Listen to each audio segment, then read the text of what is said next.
Pemandian dan Taman Rekreasi Sengkaling merupakan salah satu tempat wisata di Malang yang sudah sejak lama berdiri dan menjadi primadona wisata Malang, terutama sebelum bermunculannya lokasi-lokasi baru.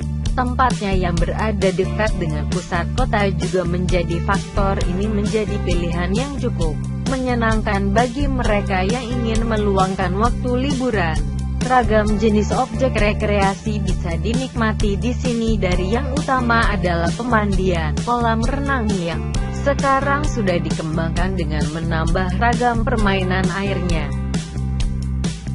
Ada juga taman marga satwa dengan aneka jenis satwa menarik untuk dilihat maupun difoto. Wahana air yang tersedia di antaranya adalah kapal misteri, pesona primitif, tirta alam, tirta sari serta kolam cumi-cumi.